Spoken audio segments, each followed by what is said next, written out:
O mundo hoje é acelerado, digital, muitas vezes excessivamente racional. Pai da psicologia analítica, que o homem não pode suportar uma vida sem sentido. Ele acreditava que os símbolos, como o do zodíaco, não são apenas estrelas no céu, mas espelhos da nossa própria alma, os famosos arquétipos. Nessa atualidade, onde tudo é urgente, como fazemos para ouvir a história que o nosso eu interior quer contar? Como transformar a realidade nua e crua em uma narrativa cheia de propósito? Para responder a isso, o Kumaru Talks de hoje recebe uma convidada que domina essa ponte entre o invisível e o visível. Ela é jornalista, psicóloga, mestre em contar, em transformar símbolos como o espírito do dragão e unicórnios em ferramentas de cura e autoconhecimento. Seja muito bem-vinda ao retorno do nosso podcast, Florismar Gasparotto. Boa tarde, muito obrigada pelo acolhimento. Estou muito feliz de estar aqui com vocês.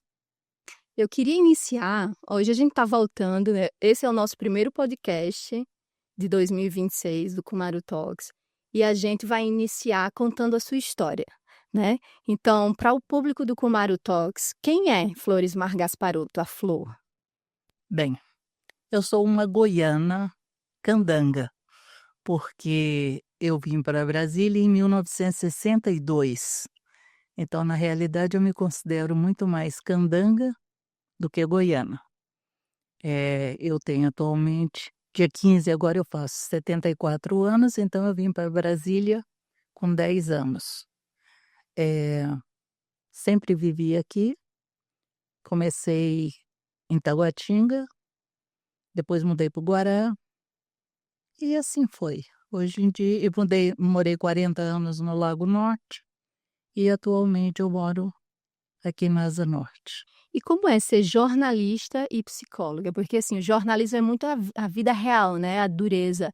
E a psicologia é muito mais as entranhas da natureza humana, de como pensa, de como sente. Como que é viver entre esses dois limites, essas duas realidades, ou está muito misturado um com o outro? Na realidade, eu não exerci o jornalismo. Eu formei numa época muito dura.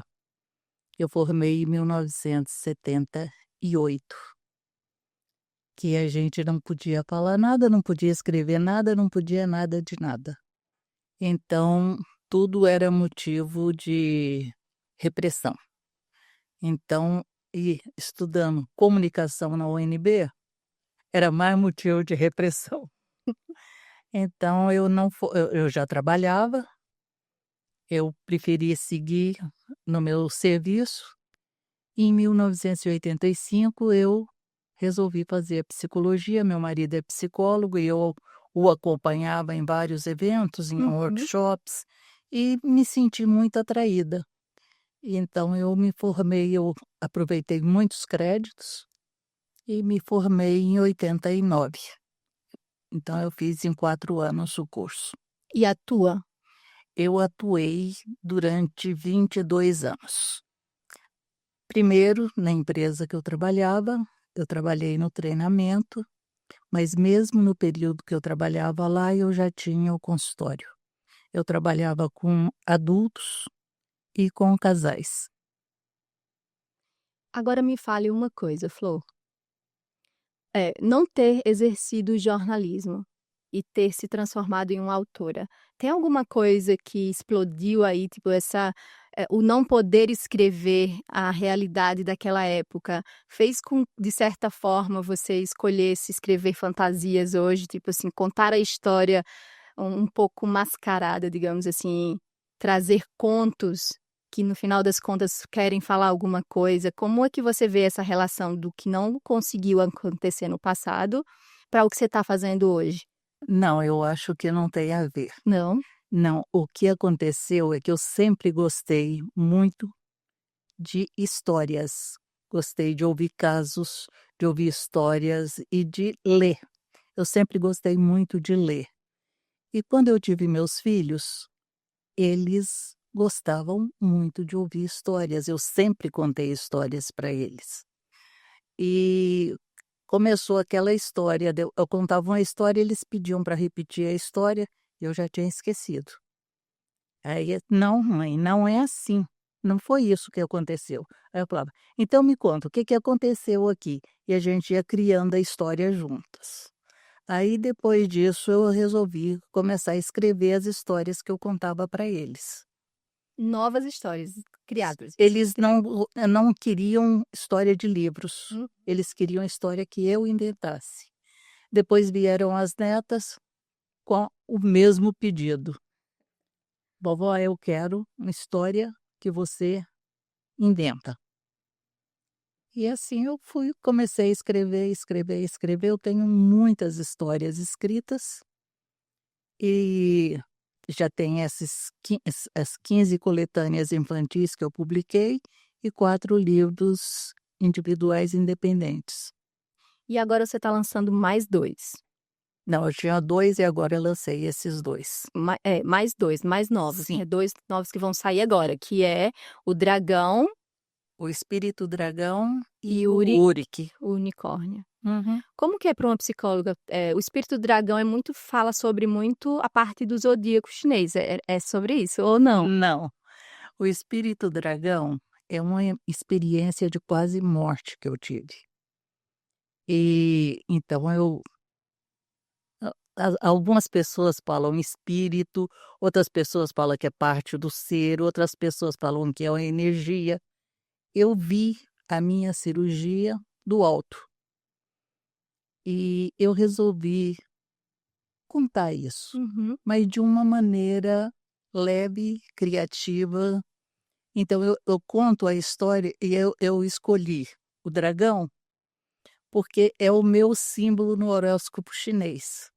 E segundo, é um símbolo de resistência e de resiliência e de fortaleza. Então, eu tive 32 dias na UTI, 5 dias em coma, e consegui ser o 1% que sai sem sequela. Porque no processo que eu tive, segundo o neurocirurgião, 1% sai sem sequela, 10% com sequela e o resto não sobrevive. Então, eu sou uma vencedora. Uhum. Então, eu resolvi fazer uma catarse. Então, essa história, na realidade, também é uma catarse.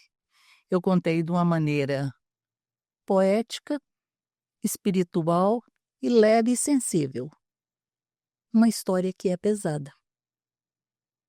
Tem como você falar um pouquinho dessa história pra gente, assim? Descrever um pouco como é o livro do dragão, o espírito do dragão? O espírito do dragão conta de uma dragoa chamada Dragmar, que está voltando de uma viagem interplanetária. E quando ela chega, não aguenta a pressão e estoura uma veia na cabeça. E o marido dela, o dragão Sol, a leva para o Drago Hospital. Uhum. E lá ela é atendida, e a situação era crítica. E aí entra a história do vai e vem, vai e vem, vai e vem, e o coma. E aí tem toda a história da volta do coma, e ela conta o espírito, porque quem relata a história é o espírito dragão, que ele fica de cima vendo e falando. Aí ele conta que ela volta sem sequela, e que agora, e que ele queria ir embora, ele não queria continuar aqui não. E ela fala, ela é bem autoritária e diz, volta que esse corpo ainda é seu. E aí agora ele está mais calmo ali, com medo de que ela resolva ir de novo para o mundo da lua. E Então, sofrer de novo. e sofrer de novo uma consequência. E por que você escolheu contar essa história num conto infantil? Uma história que é triste. Ela não é triste, o interessante é isso. Da maneira que ela foi contada, ela não é triste. Serviria até para ajudar as crianças. Você conta histórias, né? Sim, eu sou contadora de histórias. No hospital. Sim. Esse livrinho já foi contado para alguma criança lá? Não, porque eu estou lançando agora, ele só saiu da impressão agora em janeiro. Mas eu acredito que vai ser bem, né? Quantas crianças não estão passando por isso e vão ver, vão se reconhecer na A Dragmar. Dragmar. É, a história já foi contada no sábado, e a Letícia Borão, a Conta Lelê, ela fez um recurso muito interessante. Ela comprou uma máscara de dragão e colocou na sombrinha, numa sombrinha dessas que dobra e fica pequena, né? Então ela pintou igual tá no livro, e a roupa é lilás, a sombrinha era lilás. Então ela abria e fechava, dava a sensação Das que, asas. que ela estava voando. Ficou muito bonito e muito interessante. A criançada ficou vidrada assim, não tirava os olhos, sabe? E tinha uns que falavam, eu posso pôr a mão? Eu posso pôr a mão? Coisa mais linda, foi muito bonito. O segundo livro que você vai lançar agora, ele fala de um unicórnio. Que o unicórnio geralmente é a fantasia de toda criança, né? Unicórnio. E a história, corrija-me se eu estiver errada. Ele mora na floresta e aí ele precisa sair da floresta, que é um lugar seguro que ele conhece tudo, e tem uma missão que ele precisa ir para o mar. O que significaria o mar nesse Na livro? realidade, ele tem que tomar uma decisão corajosa que vai modificar toda a vida dele. Porque ele é um unicórnio que é um ser encantado, né? Um ser mítico, e ele se encontra com uma peixinha lá na lagoa, na cachoeira. E eles se tornam grandes amigos e depois ele se apaixona por ela. E durante uma tempestade ela é levada. E ele para de comer, para tudo. A vida dele praticamente interrompe, ele fica numa tristeza profunda, e ele, olhando nas águas da lagoa, ele vê que, se tirar o chifre, ele pode se passar por um corcel. Hum. E aí ele vai conversar com as ninfas, que são as amigas dele, né? Os elementos da natureza. E elas dizem para ele que ele não pode sair da floresta, porque ele perde a imortalidade. E o- os unicórnios, o sangue do unicórnio, o pelo e o chifre têm poderes rejuvenescedores e curativos. Isso é a mitologia. E se ele sair dali, ele perde tudo isso. E ele pode ser caçado pelos humanos, e para fazer, se ele for passar por um corcel, ele pode ser caçado para fazer trabalhos pesados, para servir de montaria, para servir de carga, para carregar carga. E elas falam que ele não pode fazer isso, além de perder a imortalidade. E ele pensa, pondera, procura uma pedra, bate o chifre até quebrar. Então ele tinha que tomar uma decisão, porque ele queria seguir o curso do rio para chegar no mar. E aí, quando chega no mar, ele se desespera, porque aquela imensidão de água, como ele vai encontrar uma peixinho? Ele encontra? O que você acha? Tomara que ele encontre. É uma coisa que eu não posso te responder, mas se você observar, ele passou por uma transformação. Toda vez que você vê um cavalo marinho, tem um monte de peixinho colorido em volta, parecendo formar uma linda família. Então é bem um mundo da fantasia mesmo. É a mitologia com a fantasia. Interessante. O que que traz? Quais são as inspirações que você tem na hora de escrever essas histórias? Eram de criança, da sua infância? Eu adoro mitologia, então eu leio muita mitologia. mitologia, contos africanos, essas coisas eu gosto muito. Uhum. E tem a ver, como eu falei, essa história eu escrevi para minha neta que gostava de unicórnio e de pôneis. Uhum.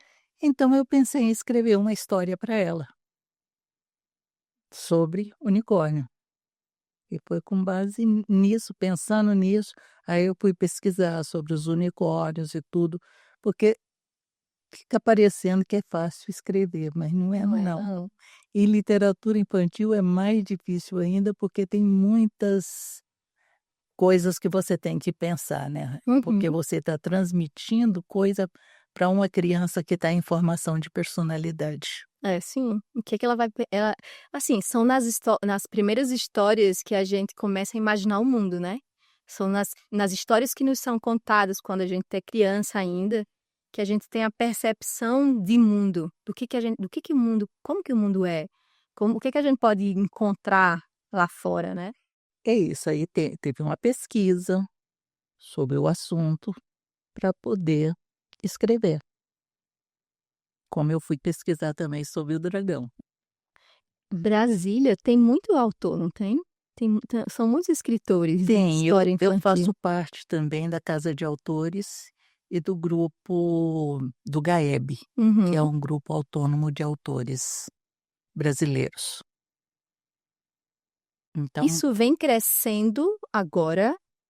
Tipo, a gente sabe que com o celular, com as telas, as crianças elas têm deixado muito de lado o que existia antigamente, que era essa a horinha da leitura, antes de dormir, agora é muito tela. Essa explosão que aconteceu ultimamente e que as consequências a gente já começa a ver, tanto em adultos como em crianças, tem alguma eh, fez com que autores começassem tipo, quase a voltar numa guerra de recuperar a criançada, tipo assim: "Vamos fazer alguma coisa aqui, vamos deixar esse momento mais interessante". Os pais começaram também existe esse momento agora, tipo assim, como se fosse um renascimento da leitura infantil no Brasil? eu não vejo bem um renascimento, o que eu vejo, assim, que houve um aumento muito grande de contadores de histórias. Então, o contador de história e os professores em Brasília, a Secretaria de Educação dá um incentivo muito grande para a formação de contadores de história, para professores contadores de histórias, inclusive colocando muitos contadores, professores que não estão podendo ir para a sala de aula, em bibliotecas. Então, o que que acontece? A criança vai tendo contato.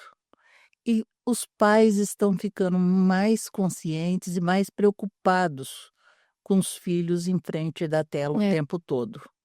Então, por exemplo, meu neto, eu tenho um neto de 8 anos.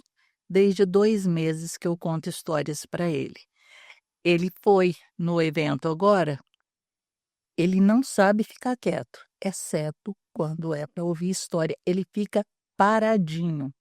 Terminou a história, ele correu pelo gramado lá o tempo inteiro, porque no sábado foi lá na Paradeiro, né. Então tem aquele espaço enorme de grama atrás, né. Então ele correu lá que quando terminou, ele podia torcer, porque ele estava escorrendo.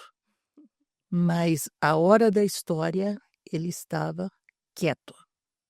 É bem interessante, porque a criança, quando começa a ouvir história muito cedo, ela valoriza muito. E ele agora aprendeu a ler o ano passado, é um livro por semana.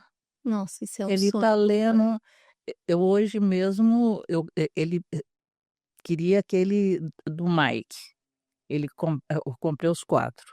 Aí hoje chegou o Diário de um Banana, o volume 1. Porque tem que ser nesse nível, né, e ele lê todos os meus livros de histórias. Ele já leu, inclusive, na escola, o meu primeiro livro. Ele dá a opinião dele, o que é que ele achou do livro? Ele tem esse discernimento? Ele Fala: "Oh, eu já achei". começa a falar. Ele já começa a falar se gostou, se não gostou, se gostou do desenho, se não gostou. ele já começa a comentar. Ah, isso é bom, porque você tem dentro de casa, né, uma galerinha que vai ser seu público ali. E a minha neta, que eu escrevi o Uric para ela está fazendo design gráfico na Escola de Belas Artes, em São Paulo. E ela ilustrou a minha segunda edição do meu primeiro livro, que é Lara e as Gotas de Orvalho. Como que é? Fala um pouquinho pra gente de Lara e as Gotas de Orvalho. A Lara foi um lance muito engraçado que aconteceu, porque quando eu fui fazer para contar a história pela Associação Viva e Deixe Viver, a gente tem que fazer um curso de 10 módulos. E tem um módulo que é sobre perdas. E tem vivência, tem tudo. E o dia desse módulo eu saí de lá bem mobilizada. Cheguei em casa, dormi e acordei 3 horas da manhã com essa história na cabeça. Sentei e escrevi. Aí deixei, vai ficando. Pus na gaveta, porque normalmente eu gosto de escrever à mão. Uhum. Aí depois passei pro computador, comecei a mexer nela, mexia. E foi. Isso foi em 2016. Quando foi em 2020, 1º de novembro de 2020, eu tive o AVC. Aí fui para o hospital e fiquei nessa história entre vida e morte, né? E 32 dias de UTI. Aí eu falei pro meu marido, eu vou publicar aquele livro. Ele falou, você vai procurar editor? Eu falei, não vou não, porque eu não sei nem se eu vou viver. Eu quero o livro publicado. Eu saí dia 5 de dezembro do hospital. O livro foi lançado dia 15 de março. Essa experiência que você teve, né? Quando sai de uma experiência dessa, a forma de ver a vida e retratá-la para outras pessoas muda? Mudou muito. Mudou muito mesmo em termos de... A gente entra em contato com a finitude da vida, porque uma coisa é você ter a visão, saber que ela é finita, que é a única coisa que existe, que a gente tem certeza que vai acontecer. Uma coisa é você ter a teoria, outra coisa é você passar na prática, que eu cheguei lá no limiar e voltei. É diferente. Então eu decidi, e a história da Lara é contada por um passarinho, e quem conta, o passarinho conta a história da criança, que é uma criança que tinha uma vida normal, feliz, saudável, de praia e de escola e de tudo que gostava, e tem que trocar tudo isso pelo hospital. E eu também, em momento algum eu falo em morte, em perda, nem nada. Mas é uma criança com leucemia, eu falo na guerra entre os guerreiros brancos e os guerreiros vermelhos. Né, o sangue. Os glóbulos brancos e vermelhos. Eu não falo em radioterapia. Eu falo em explosões, é uma guerra. Explosões radioativas, guerra química. Eu uso essas palavras. E quando é o passarinho que está contando, quando ela falece no final, eu só digo assim, fechou os olhos e partiu. O passarinho voa e vai sentar numa árvore da vida. Então, na realidade, eu estou falando numa vida que tem prosseguimento. Então, é um livro... Normalmente, meus livros, eles são livros de camadas. Então, uma criança vai ler isso de um jeito. Um adulto vai ler de outro. Um adulto espiritualizado vai ler de outro. Uhum. Então, são níveis diferentes, são camadas diferentes. Assim, livros, o primeiro livro que eu li para o meu filho foi O Pequeno Príncipe. Eu tenho um filho de 18 anos. E até hoje eu leio O Pequeno Príncipe. Maravilhoso. E todas as vezes que eu leio O Pequeno Príncipe, eu sou um dos personagens diferentes. Eu tô em um... Eu mudo. Agora eu sou a raposa. Agora eu sou a rosa. Eu me conseguia me identificar onde que eu tava naquilo ali, sabe? São momentos de vida, né? Então, de acordo com o momento de vida, a leitura chega para você de um jeito. Então, são momentos de vida da gente. E até percepções, porque muitas vezes a gente não tem vivência o suficiente para entender certas coisas que a gente lê. Então você entende de certa forma, uma vez que você passa por certas coisas na vida e você vai reler, você vem com outra bagagem. Então aquilo que você lê é totalmente diferente, você entende de forma diferente, né. O que acontece é que daqui 10 minutos você já não é mais a mesma pessoa. Depois dessa conversa comigo, você já não é mais a mesma pessoa. É. Amanhã você já não é mais a mesma pessoa, porque você vai agregando conhecimentos. Então, quando você lê um livro numa semana, daí um ano você lê o mesmo livro, o que que você agregou em um ano de vida? Você é outra pessoa. É como o Peirce, que é o criador da gestalterapia, ele fala muito do rio, Uhum. né. No Rio nunca é o mesmo, nem a Nunca é pessoa o nem o mesmo. rio. Nem você é a mesma pessoa, Uhum. nem o rio é o mesmo rio. É Ele verdade. passa no mesmo leito, mas não é mais o mesmo rio. É verdade.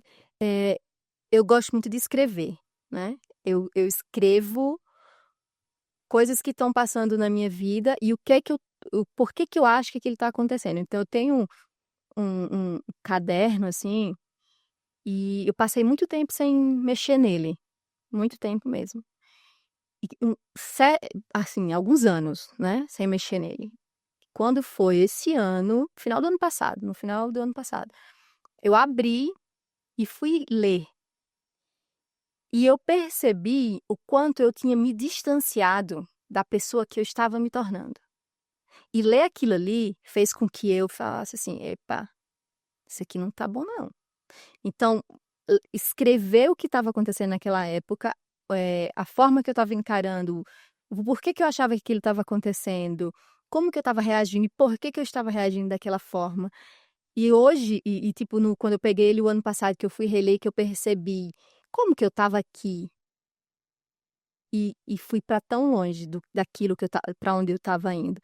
Então foi como se eu achasse, o mapa da minha vida, assim, sabe, da estrada que eu tinha construído, e de certa forma eu deixei aquela estrada para trás. E quando eu comecei a ler de novo, foi como se eu tivesse me reencontrado, assim. Foi como se um sacode, sabe: "Epa, você tá perdendo, você tá indo para o caminho, esse caminho aí não é bem". Os seus pensamentos não estão bem alinhados com o que você quer, né, para sua vida e tal, com que os sentimentos, as reações, tudo isso que você, estava construindo, onde é que isso aqui está agora? Então foi muito bom. E aí eu voltei a escrever de novo. Inclusive eu escrevi um livro, nunca publiquei. Eu só registrei na Biblioteca Nacional do Rio, né.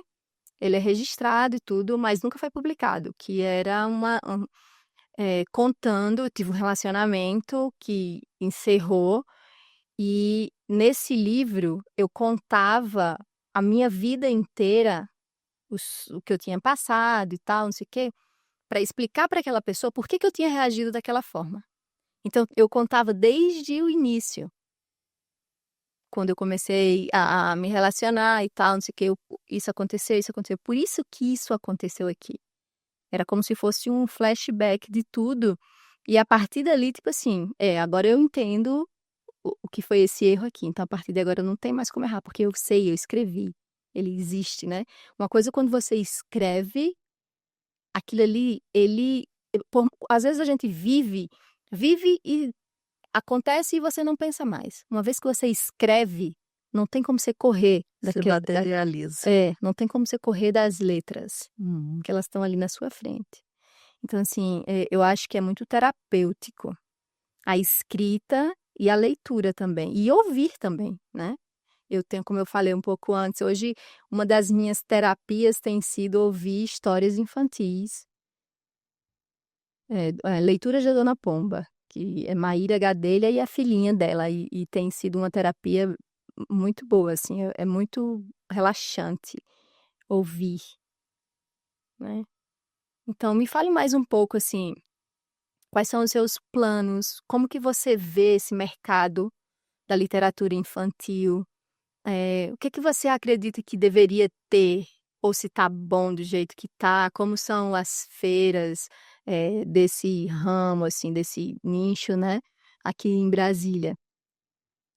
Olha, não é fácil ser escritora, não é fácil viver de literatura, principalmente para quem está iniciando, né? É, e ser independente também não é fácil, porque as grandes editoras normalmente já está com catálogo Uhum. preparado para 2, 3 anos. E também o direito autoral é muito pequeno, é 5%, 7%. Então, e eles falam que vão distribuir, e a distribuição não é grandes coisas, porque ainda mais agora com a concorrência da Amazon, Uhum. então as livrarias estão fechando, né? Estão tendo algumas livrarias alternativas que funcionam bem, é um espaço interessante, são espaços interessantes, mas é um mercado difícil. Tem livraria, tem editora que, mesmo pequena, trabalha com editais, que é o caso da minha editora, editais da minha editora, sim, da editora que eu publiquei.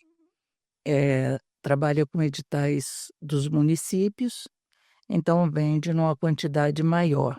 Eles não fazem distribuição em livrarias nem nada. É praticamente só, praticamente não, é só editais. Então, mas aí é quando ganha o edital, né? É. Dentro do Distrito Federal tem, porque assim, são tantos autores aqui, os livrinhos das escolas, dos anos iniciais poderia ser, né, do pessoal daqui, eu já tenho isso. É uma coisa que estão tentando colocar em lei, né? Uhum. Uma lei distrital para ter um percentual de É autores interessante. locais. Tem alguns estados que já têm isso. Então estão tentando colocar aqui, mas ainda não está definido. Seria interessante. Muito. Seria bem interessante e ajudaria a divulgar muito, porque tem muitos escritores bons. Tem muita coisa boa escrita aí. Se você tivesse que contar uma história, e essa história fosse o futuro mais próximo do nosso país, como que seria? Quem seriam os personagens animados, assim, fantasiosos? Seria personagens desanimados. Num momento, eu não estou com nenhuma boa perspectiva. Pior, né? Não. Mas a gente precisa ter pelo menos fé, né? Isso eu tenho. Tem uma característica que eu não falei para você. Eu sou benzedeira. É, Então, eu sou benzedeira e eu trabalho fazendo benzimento em postos de saúde. A gente trabalha em vários postos. Eu sou da Escola de Almas Benzedeiras de Brasília e a gente trabalha no Parque de Planaltina. A gente trabalha em postos e em parques. Trabalha no posto aqui na UBS 1, aqui na 114, 115. Trabalhamos no Parque da Asa Sul, da 614, no Parque do Riacho Fundo e num posto de saúde em Taguatinga. uma curiosidade. É, a pessoa que benze, ela ela pega a energia para ela daquela que ela tá tirando ou não? Muitas vezes dá aquele tem nada a ver a história com o livro, mas eu tenho curiosidade nesse assunto. Olha, tem algumas pessoas que a gente chama de esponja. Que suga é Essa benzedeira pode captar, sim. Uma das coisas que a gente usa no benzimento, o galho, a planta, uhum. é justamente para cortar um pouco essa energia. E a gente tem toda uma roda de preparação antes de iniciar o benzimento, que a gente forma a egrégora, faz as preces, faz as orações e os pedidos de proteção para poder iniciar o benzimento. Essa cultura é herdada ou é escolha? Tipo, minha mãe fazia, minha avó fazia, ou é escolha? Tipo assim, você sentiu um dia que chegou alguém que não estava legal, e falou, espera aí, deixa eu... Tem as duas coisas. Eu sou filha de benzedeira e neta de benzedeira por parte de pai e de mãe. Uhum. É, eu, um dia eu sempre benzi meus filhos. E eu adorava ser benzida quando era pequena. E meu caçula vai fazer 44 anos, né? Então, quando nasceram minhas netas, é, ainda a gente achava, eu morava no Lago Norte, ali no Varjão, a gente achava benzedeira. Depois foram morrendo, desaparecendo. É. Então, quando eu descobri que existia essa escola, eu fui.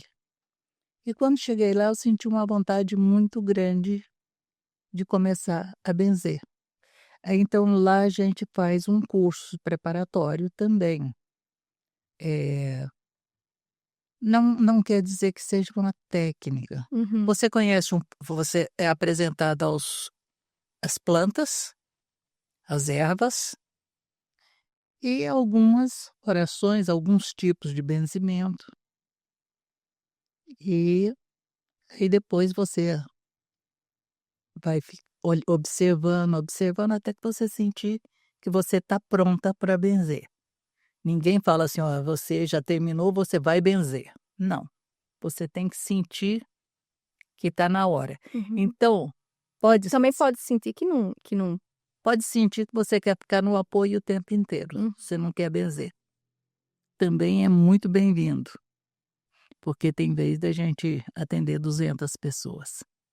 Tem essa procura. Tem. Principalmente quando saem matérias nos jornais. Então tem vez de chegar a 200 pessoas. E durante a pandemia, como a gente não podia benzer, nós começamos a fazer o benzimento virtual. Uhum.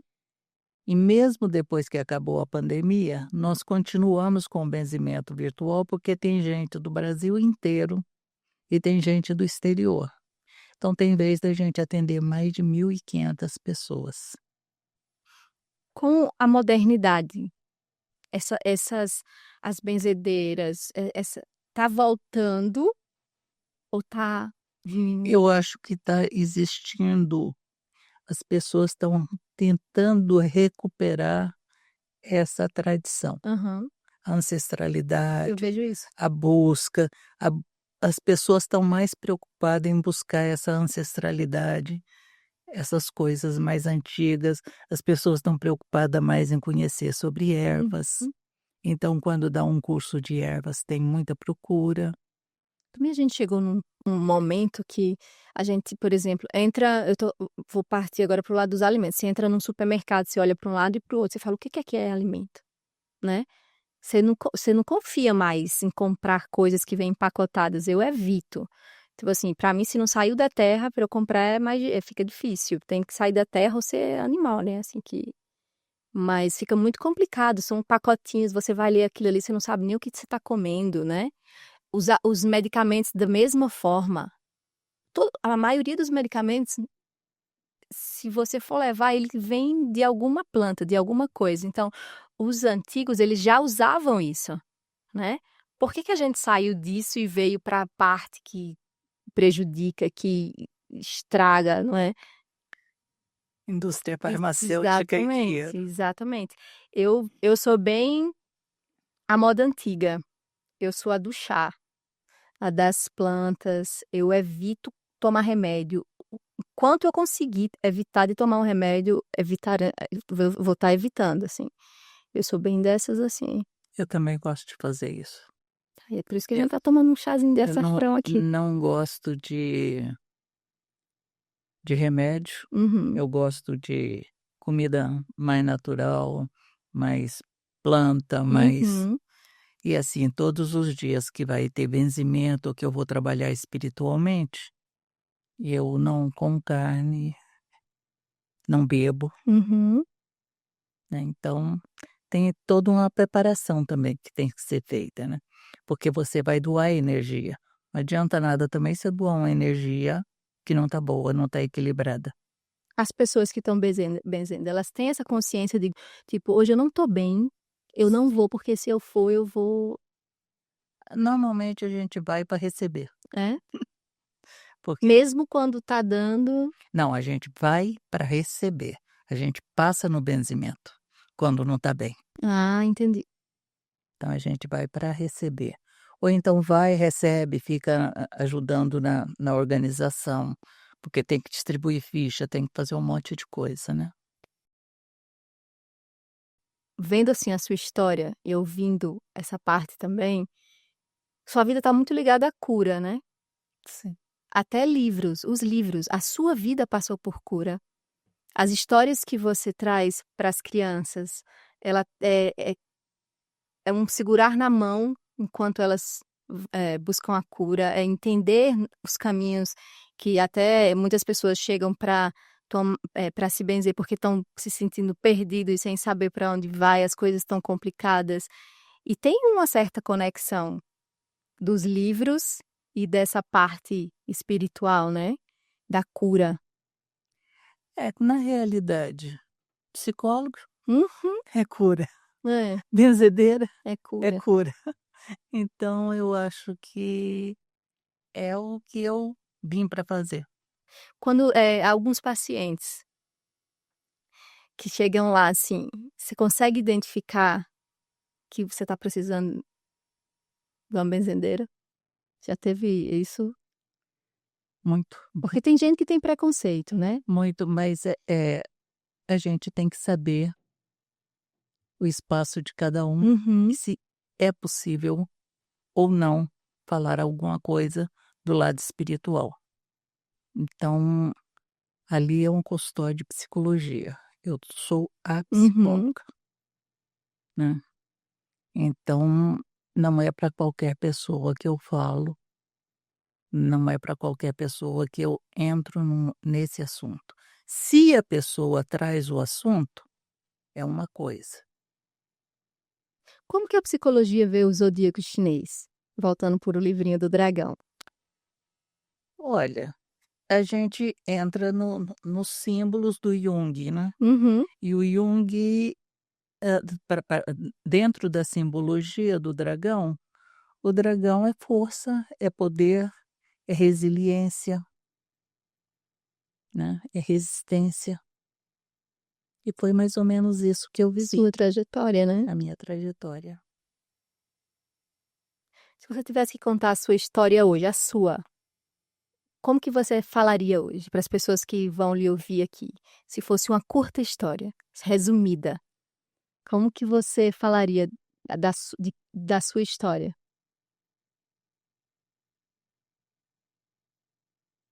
Bem, eu sou uma pessoa resiliente. A primeira palavra que vem é resiliente.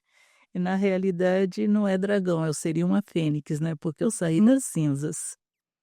Eu saí do nada. Dentro da mitologia, eu morri e renasci. Então, é uma pessoa que,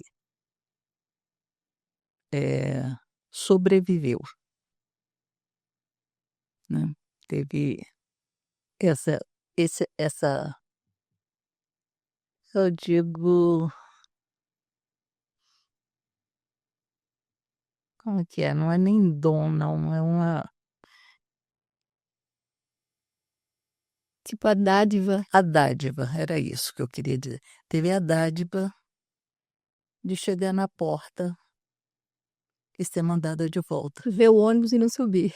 É, o que eu brinco sempre é o seguinte: eu não tive merecimento para ir embora, eu tive que voltar para trabalhar, continuar trabalhando. É uma forma de enxergar, né. É uma forma de enxergar. As pessoas que estão numa situação bem difícil, que conhece a sua história, as criancinhas que estão ali ouvindo aquela história, olha para você, e deve pensar assim: "Nossa, se ela tá aqui contando história, eu também vou estar", né. Eu não conto histórias para crianças que chega nessa compreensão. São Eu pequenininhas? conto histórias para mães, Ah, para gestante com gravidez de alto risco, eu conto história para mãe e para barriga.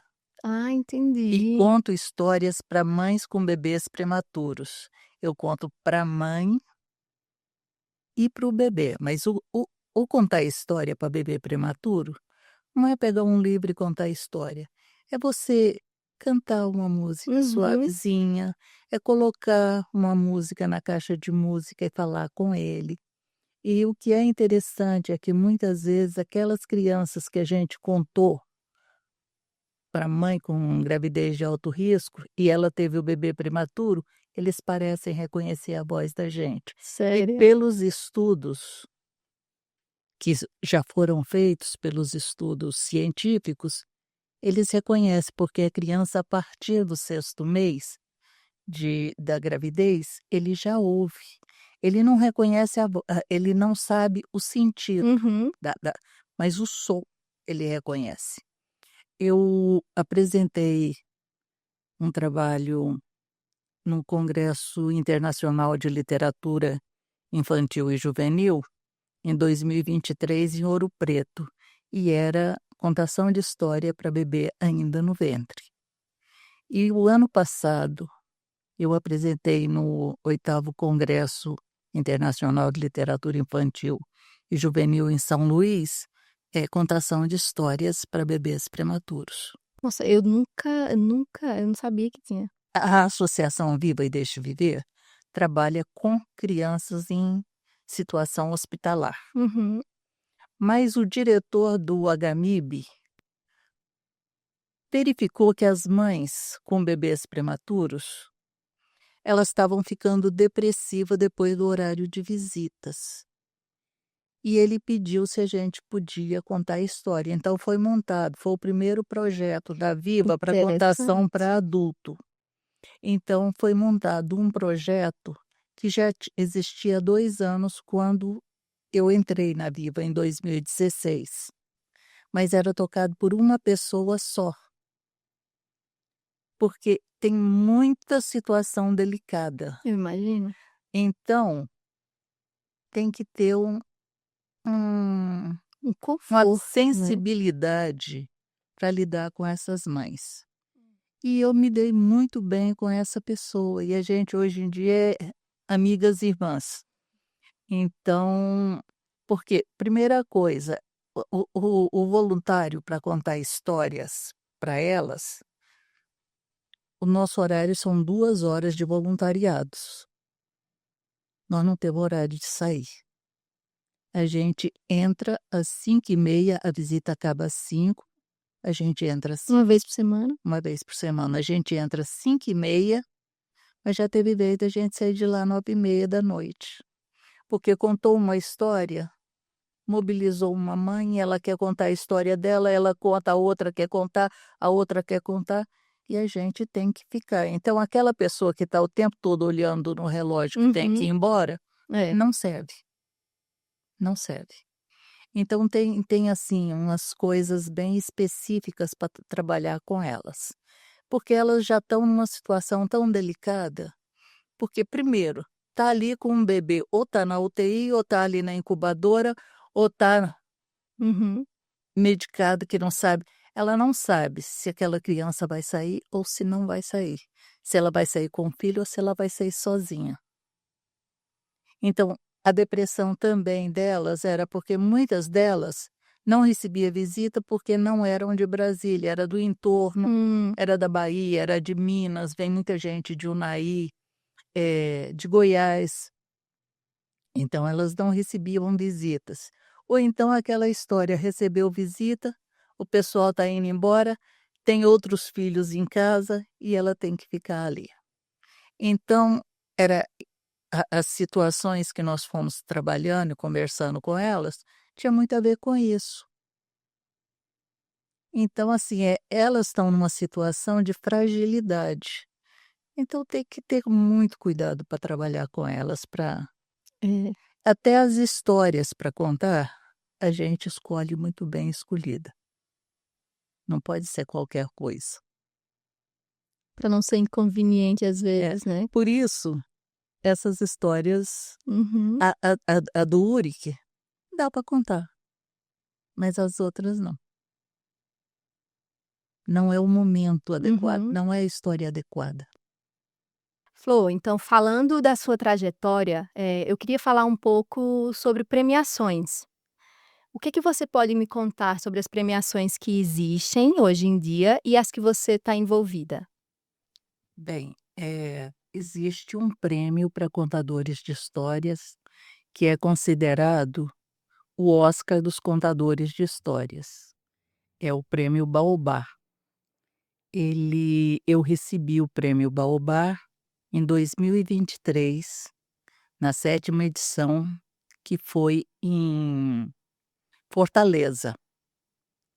Esse ano vamos estar na 10ª edição do Baobá e vamos estar na primeira edição internacional, e vai ser em Angola. E eu estarei lá em julho, do dia 7 ao dia 14. Com os livros novos? Vou fazer o lançamento desses 2 livros, do Espírito Dragão e do Uric, e também, você falando em premiação, eu tomei posse em em novembro da Academia Brasileira de Contadores de Histórias. Fica aqui em Brasília? Não, a academia não tem uma sede fixa. Uhum. Cada encontro é feito num lugar. Então, o meu, eu tomei posse em Garanhuns, durante a primeira Conferência Nacional de Contadores de Histórias. E eu também sou membro, conselheira do CONDEPAC, que é o Conselho de Defesa do Patrimônio eh, Cultural do Distrito Federal. Que história na sua vida não foi contada ainda, mas que você gostaria de contar? Tipo, talvez nem tenha acontecido ainda, mas você gostaria que essa história um dia fosse contada, tipo, que acontecesse. Ai, são tantas histórias. No período da pandemia, a gente não podia ir para o hospital, então a Uhum. gente gravava as histórias. Então foi quando eu abri o canal do YouTube. Eh, e aí eu tive muito contato, porque eu normalmente eu tinha contato com livros de autores atuais. Foi quando começou a ter problema com direito autorais, Hum. porque ia ser publicado, né. Então eu comecei a pesquisar as histórias de tradição oral, me apaixonei. Então, assim, tem muitas histórias, mas muitas mesmo. Que Mas uma sua, assim, da sua vida, que você essa história não foi contada, mas eu quero que ela conte. Talvez uma história que não aconteceu ainda, uma parte da sua vida que você ainda quer que aconteça e que possa ser uma próxima história. no momento não me vem nada não. Sua vida, a gente tá quase chegando ao final. Quando você olha para sua vida hoje, e as histórias que você viveu, as histórias que você contou, como que você uma palavra, assim, minha vida, se você tivesse que dizer, definir sua vida com tudo que você viveu. Eu sou uma pessoa feliz e realizada, mesmo passando por todas essas situações de AVC, de câncer. eh, eu sou uma pessoa realizada e eu acho que cada coisa dessa me trouxe muito crescimento. A sua sensibilidade, ela veio aflorar depois de tudo isso que você passou, mas essa sua sensibilidade, você sempre teve essa Eu parte, essa coisa mais humana, sempre de tive, pensar no outro. sempre tive. Porque todas as suas decisões são decisões que são para servir o outro, né? Desde a psicologia, como a leitura, a escrita, benzedeira, tudo isso é para servir o outro, para dar o seu melhor para que o outro viva melhor, né? Eu acho que assim deve ser uma coisa da vida da gente. A gente não está aqui de passagem, não. É. A gente tem um objetivo de estar aqui. E se eu posso ajudar alguém, por que não fazê-lo? Então, agora a gente está chegando no final e eu queria que você deixasse um recado para as pessoas sobre os seus livros, onde encontrar, um recado para as pessoas que estão passando por alguma coisa, tipo assim, o microfone é seu, deixa a sua mensagem. Bem, eu vou fazer o lançamento dos livros no Beirute, da 109 Sul, Uhum, dia 11, quarta-feira, de 19 às 21 horas. Aguardo vocês lá. Para adquirir meus livros, diretamente comigo, pode ser pelo meu e-mail, florgasparota@gmail.com, ou então pelo meu Instagram, que é @florgasparoto. uhum. A gente vai deixar todas as suas páginas, os acessos, tanto no nosso Instagram, como no YouTube. Então, todas as pessoas que estiverem assistindo as informações vão estar lá. E quanto tempo a gente tá aí? 55. 5:05? Nossa, a gente foi bem pontualzinho aqui, viu? Flor, foi um prazer imenso. É muito bom conversar com pessoas que têm essa sensibilidade, que têm a experiência da vida, a dedicação aos outros. É muito bom cruzar com pessoas assim na nossa vida, né? Porque a gente está num momento que é tudo tão corrido. As pessoas elas estão tão preocupadas em um checklist desnecessário. É uma correria, é uma pressa, né? São metas. Cada dia são mais metas e mais metas. E no final das contas, você, pra quê, né? Onde é que essas metas vão levar a gente? As pessoas estão preocupadas no ter e Uhum. não no ser, quando deveria ser preocupar-se com o ser. É. O ter vem se for necessário. Hoje é muito mais do que o ter, é o parecer, né? Diga-se as postagens do É, Instagram. é o parecer. Parecer ser alguma coisa, parecer ter alguma coisa, né? E o viver, hoje a gente, cada dia que passa, cada ano que passa, se vive menos, né? Se vive menos. A vida, ela tá encolhendo, assim, ela, a vivência, ela tá diminuindo. As pessoas, hoje em dia, os jovens, eles têm pouquíssima experiência de vida comparado com as pessoas das outras gerações. Porque essas pessoas, elas estavam fazendo alguma coisa. E hoje, muitos jovens, eles estão presos, né, ali, vivendo uma vida, assistindo a vida dos outros.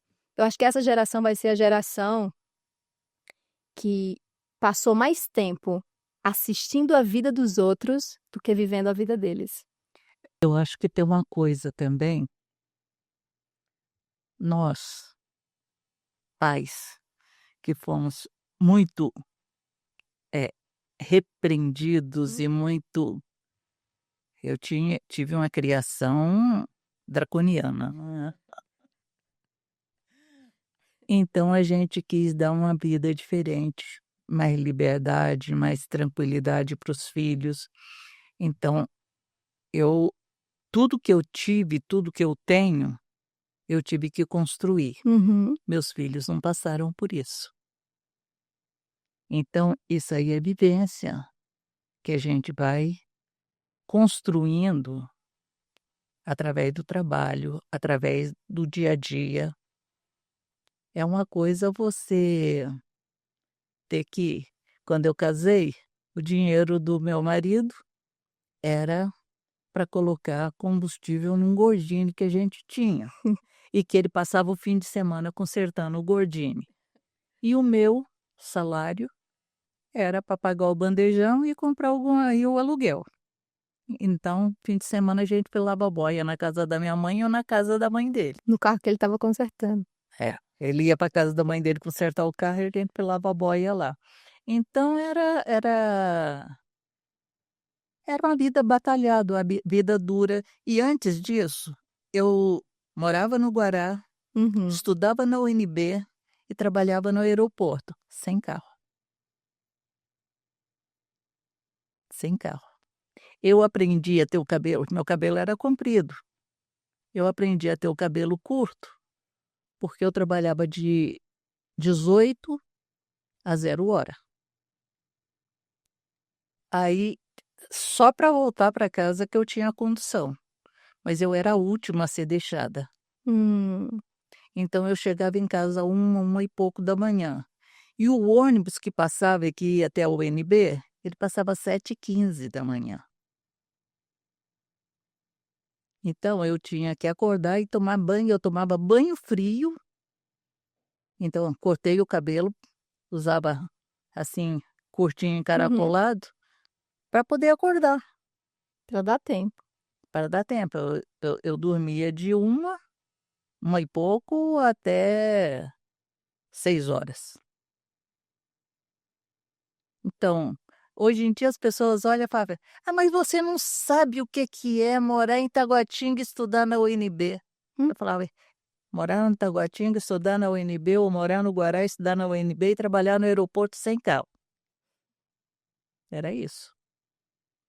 Então, assim, a gente também começou a dar muito mais coisa de mão beijada para os filhos. É.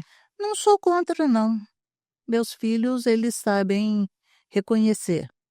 Não são todos que reconhecem, mas eles sabem tudo que a gente passou para eles terem o que têm hoje. E é isso. Foi um prazer imenso lhe receber aqui. Eu espero lhe ver outros dias, em outros temas. Gostei muito, muito dessa nossa conversa. E meus parabéns. Deus lhe abençoe pela sua história, que o livro seja um sucesso. Eu acredito que vai ser.